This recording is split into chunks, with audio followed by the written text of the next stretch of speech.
بسم اللہ الرحمن الرحیم۔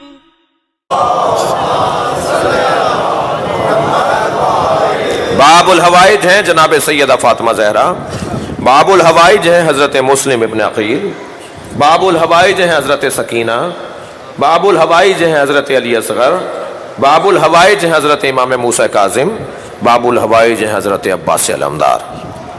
ان سب میں ایک مشترکہ کیفیت ہے۔ اللہ نے اوروں کو باب الحوائج کیوں نہیں قرار دیا؟ نبی نے دوسروں کے لیے باب الحوائج کیوں نہیں کہا؟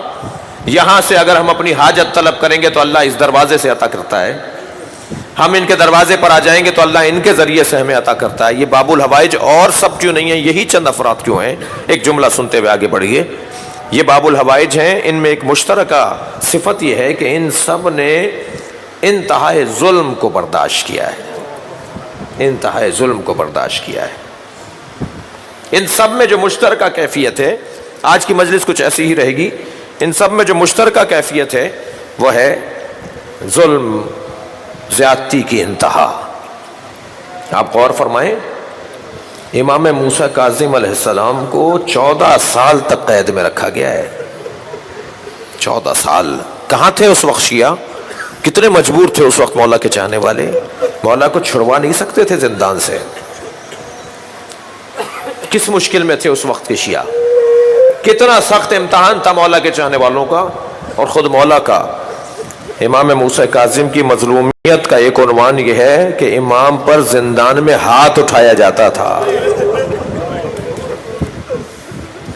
جس امام کے 27 بیٹیاں ہوں، جس امام کے 30 بیٹے ہوں، اس کا جنازہ مزدوروں نے تختے پر اٹھایا تھا۔ حق بنتا ہے نا کہ پھر اللہ اس امام کو باب الحوائج بنائے۔ ایک باب الحوائج، بہت جلدی عرض کر رہا ہوں۔ دوسرے باب الحوائج حضرت مسلم ابن عقیل، غور کیا، جس کے 18,000 لوگوں نے بیعت کی ہو، جسے کوفے میں استقبال کر کے لایا گیا ہو، جسے 18,000 لوگوں نے بیعت کر کے کوفے میں ٹھہرایا ہو، وہ جب نماز عشاء پڑھ کے مڑے ہیں نا تو کوئی نہیں تھا ان کے پیچھے۔ اور جب حضرت جب حضرت مسلم ابن عقیل نکلے ہیں مسجد کوفہ سے تو پھر کوفے کی گلیوں کے رستے انہیں پتہ نہیں تھے، کبھی دائیں جا رہے تھے کبھی بائیں جا رہے تھے۔ ایک عورت نے انہیں پانی پلایا اور کہنے لگی بھائی اپنے گھر جاؤ، حالات خراب ہیں۔ تو حضرت مسلم نے جب جواب دیا ہے نا، وہ خود ایک پورا مرثیہ ہے۔ حضرت مسلم نے فرمایا جس کا گھر نہ ہو وہ کہاں جائے؟ حق بنتا ہے نا کہ پھر اس شخصیت کو باب الحوائج کہا جائے۔ آگے بڑھیے۔ حضرت فاطمہ زہرا، حضرت فاطمہ زہرا جنہوں نے عباس علمدار کو اپنا ولد کہا ہے، آج جن کا ذکر ہے نا حضرت عباس، انہیں جناب بی بی فاطمہ نے اپنا بیٹا کہا ہے، ولدی عباس۔ بی بی فاطمہ زہرا باب الحوائج ہیں۔ غور کیا آپ نے؟ مولا علی دیکھ رہے ہیں اور بی بی فاطمہ پہ دروازہ گر رہا ہے۔ کہاں تھے مولا علی؟ یہ جوان سوال کرتا ہے۔ بی بی پہ جب دروازہ گر رہا تھا مولا کہاں تھے؟ مولا وہیں تھے۔ نبی نے فرمایا تھا علی میرے بعد تمہاری زوجہ پہ ہاتھ اٹھایا جائے گا، جبریل پیغام لے کر آئے کہ علی سے کہو کہ وہ تلوار نہ اٹھائیں۔ میرے مولا بیٹھے ہوئے تھے کھڑے ہو گئے، میرے مولا بیٹھے ہوئے تھے کھڑے ہو گئے۔ مولا نے فرمایا یا رسول اللہ، اگر اللہ اور اللہ کا رسول یہی چاہتا ہے تو علی برداشت کرے گا۔ میرے ایک دوست نے مجھ سے کہا کہ ان کی زوجہ کا ان سے اختلاف ہوا اور تو میں تکرار بڑھ گئی، یہاں تک بڑھی کہ انہوں نے اپنی زوجہ کو ایک تھپڑ مار دیا۔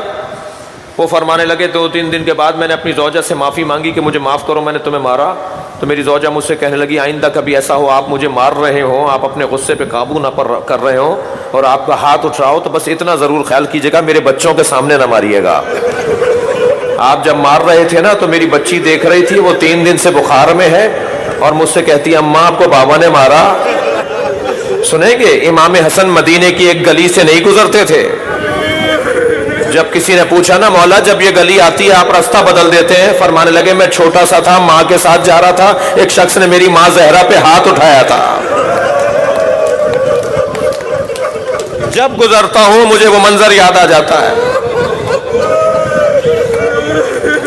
اب اندازہ ہو رہا ہے کہ باب الحوائج کیوں ہے فاطمہ زہرا۔ اللہ اکبر۔ ایک اور باب الحوائج حضرت سکینہ. آج بی بی سکینہ پہ آپ کی چیخیں بلند ہونی چاہیے تاکہ عباس آپ سے راضی ہو. بڑا پیار تھا اپنی بھتیجی سے امام حضرت عباس کو. آپ رو رہے ہیں, آپ کی آوازیں بلند ہیں. جو جہاں ہے وہاں سے پرسد ہے. اگر کوئی سواریوں میں بیٹھا ہوا ہے, کوئی مختلف گلیوں میں ہے, مختلف شاہراہوں پر ہے, جہاں تک آواز آ رہی ہے, جو جہاں ہے وہاں سے اپنی آواز کو بلند کریں. ایک اور باب الحوائج کا ذکر کر رہا ہوں, وہ ہے حضرت سکینہ بنت الحسین.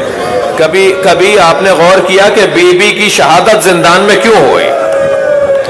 بی بی کی شہادت زندان میں اس لیے ہوئی کہ بی بی کا دل بند ہو گیا تھا. یہ بچی کب تک برداشت کرتی؟ تھک کر نہیں روئیں, یہ بچی کب تک برداشت کرتی ہے؟ آپ نے سنا ہوگا کہ بی بی اونٹ سے گر گئی تھی. میں نے پڑھا ہے بی بی کو اونٹ سے گرایا گیا تھا. جب امام حسین کا سر آتا تھا نا, پکار کر کہتی تھی بابا میرے گوشوارے اتار لیے, بابا مجھے تماچے مارتے. جب حضرت علی اکبر کا سر آتا تھا تو علی اکبر سے فریادیں کرتی تھی, حضرت عباس سے فریادیں کرتی تھی. جناب سکینہ پورے قافلے میں گریے کی آوازیں بلند ہو جاتی. شمر نے اپنے ساتھیوں سے کہا کہ کیا کریں اس بچی کی آواز بند ہو جائے.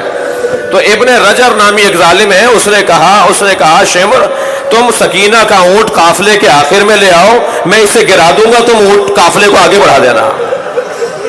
جب جناب سکینہ کا اونٹ آخر میں لے کر آئے تو ابن رجر نامی ظالم نے بی بی کو گرا دیا, اونٹ آگے بڑھ گیا. بی بی پیچھے پیچھے دوڑ رہی تھی, پھوپھی اماں میں گر گئی.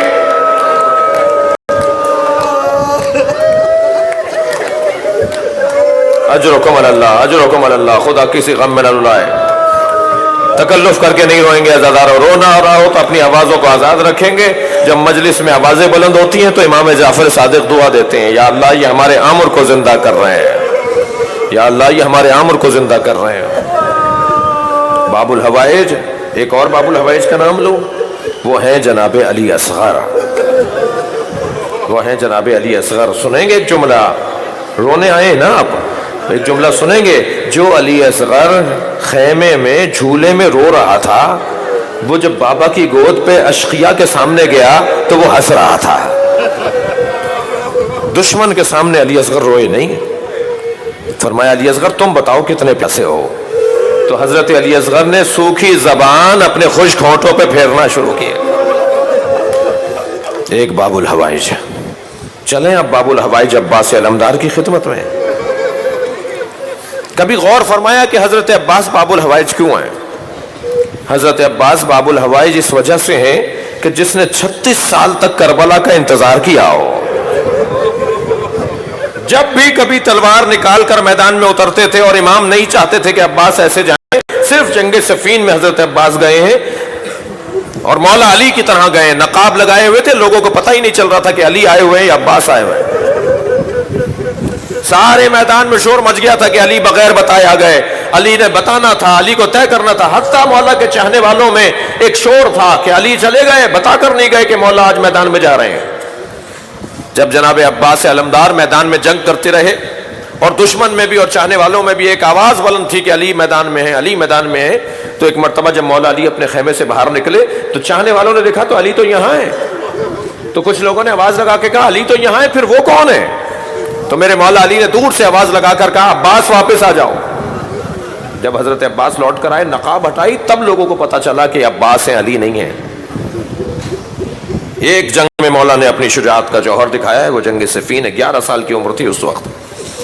حضرت عباس 11 سال میں مولا علی کے بدن کے برابر تھے. 11 سال کے سن میں حضرت عباس مولا علی کی طرح نظر آتے تھے. جب گھوڑے پہ بیٹھتے تھے لگتا تھا علی جا رہے ہیں.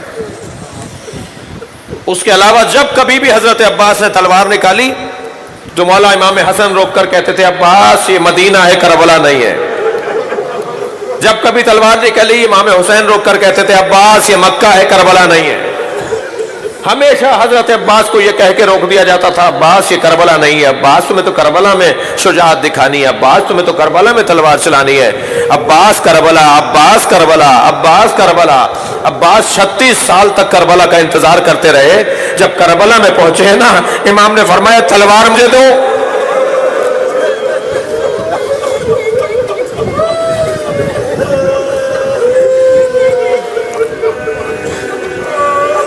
مولا امام حسین نے حضرت عباس سے تلوار واپس لے لی. جاؤ ان بچوں کے لیے پانی لے کر آؤ. اس سے پہلے جب 2 محرم کو پہنچے ہیں کربلا میں اور نہر پر خیمے لگائے حضرت عباس نے, اور 4 محرم کو شمر لعین کا لشکر آیا ہے, اس نے کہا یہ خیمے ہٹاؤ. جب حضرت عباس تک پیغام پہنچا کہ شمر کہہ رہا ہے خیمے نہر کے کنارے سے ہٹاؤ, حضرت عباس نے کہا اس کی مجال. میرے مولا عباس نے تلوار نکالی اور ایک لمبا خط کھینچا زمین کربلا پر, فرمایا اس میں جرت ہے تو یہ خط پھاند کر دکھائے, میں بتاتا ہوں کہ میں کون ہوں. میں تو کربلا کا منتظر رہا ہوں 36 سال سے. میں اس کربلا میں بتاؤں گا کہ میرے بازوؤں میں کس کا دم ہے. میرے مولا عباس نے ایک لمبا خط کھینچا اور اکیلے کھڑے تھے میدان میں. مولا امام حسین نے جب حضرت عباس کا یہ تیور دیکھا تو جناب زینب کے خیمے میں چلے گئے اور خیمے میں جا کر جناب زینب سے کہا کہ تم عباس کو بلاؤ. جناب زینب نے حضرت فضہ کو بلا کر کہا کہ جاؤ عباس کو بلا کر لے آؤ. جناب فضہ گئیں اور جا کے کہا اے چھوٹے شہزادے تمہیں آقا زادی زینب بلا رہی ہیں. جناب عباس نے فرمایا اے اماں فضہ جا کے بی بی سے کہیے کہ ابھی خوشخبری لے کر آ رہا ہوں. میں ابھی آپ کو خوشخبری سناتا ہوں کہ کربلا میں نے جیت لی. جناب فضہ تھوڑی دیر بعد ہی دوبارہ آ گئی, کہنے لگی زینب کہہ رہی ہے تم آتے ہو یا میں آ جاؤں. ایک مرتبہ عباس نے اپنی تلوار ریان میں رکھی, گردن جھکا کے خیمے میں آ گئے. جیسے خیمے میں آئے کیا دیکھا, بی بی کے برابر میں حسین کھڑے ہیں.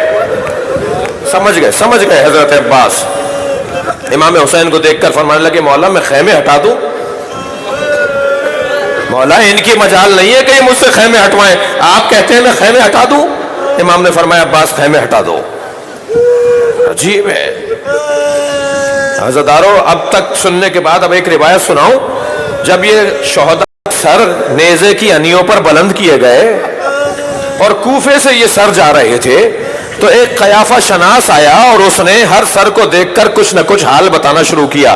حضرت علی اکبر کے سر کو دیکھ کر کہا یہ کیسا تھا, حضرت قاسم کے سر کو دیکھ کر کہا اس کے احوال کیسے تھے, حضرت مسلم کے سر کو دیکھ کر کہا اس کے احوال کیسے تھے, حضرت مسلم ابن اسجہ کو دیکھ کر کہا کہ اس کے احوال کیسے تھے. کسی نے کہا گھوڑے کی گردن میں بھی ایک سر بندھا ہوا ہے.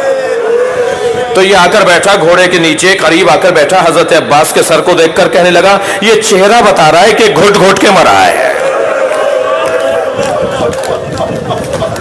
اجر و کمل اللہ, تھک کر نہیں رویا زادارو. آج 8 محرم میں حضرت عباس کا ماتم ہے. ابھی آپ علم کی بھی زیارت کریں گے. جو آرزو تھی عباس علمدار کی وہ پوری نہیں ہوئی, جو چاہتے تھے وہ پورا نہیں ہوا. علامہ نقل لکھتے ہیں کہ جب 9 محرم کو حملہ ہوا ہے تو حضرت عباس جتنے خوش دکھائی دیے کوئی خوش نہیں تھا. اس لیے کہ امام حسین ہمیشہ فرماتے تھے عباس ہمیں پہل نہیں کرنی, عباس ہمیں پہل نہیں کرنی. دشمن پہل کرے گا تب جواب دینا, دشمن پہل کرے پھر جواب دینا.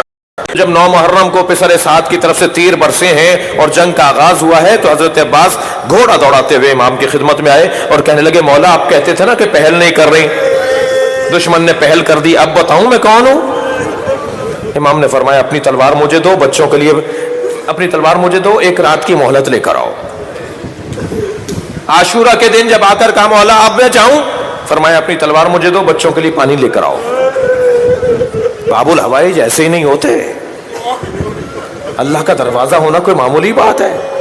اللہ کا دروازہ بن جائے جو, جہاں سے اللہ عطا کرتا ہو, جہاں سے اللہ دیتا ہو, یہ دل مارنا پڑتا ہے, اپنے آپ کو ختم کرنا پڑتا ہے. میرے مولا عباس کو امام حسین نے فرمایا عباس, اب آ کے کھڑے ہو گئے مولا کے سامنے, کہنے لگے مولا اچھا اب تک کیا کہہ رہے تھے. اب تک حضرت عباس فرماتے تھے مولا مجھے لڑنے کی اجازت ہے, مولا مجھے لڑنے کی اجازت ہے. علامہ مجلسی لکھتے ہیں کہ عجیب رنگ ہو گیا تھا کربلا کے روز عاشورہ حضرت عباس کا. عصر کے وقت حضرت عباس مولا کی شہادت سے پہلے مولا کے سامنے آ کے کھڑے ہوئے اور کہنے لگے مولا اب مجھے مرنے کی اجازت ہے. میرے مولا نے فرمایا عباس کیسی بات کر رہے ہو, تم ہمارے لشکر کے سالار ہو. تو جناب عباس یمین اور یسار دیکھ کر فرمانے لگے وہ لشکر کہاں ہے جس کا میں سالار ہوں. اسی اسنا میں سکینہ باہر آئی اور آ کے کہنے لگی بابا میرا بھیا علی اصغر پیاسا ہے, اس کے لیے پانی منگوا دیجئے. امام حسین نے مشکیزہ حضرت عباس کے حوالے کیا, عباس جاؤ ان بچوں کے لیے پانی لے کر آؤ. اب حضرت عباس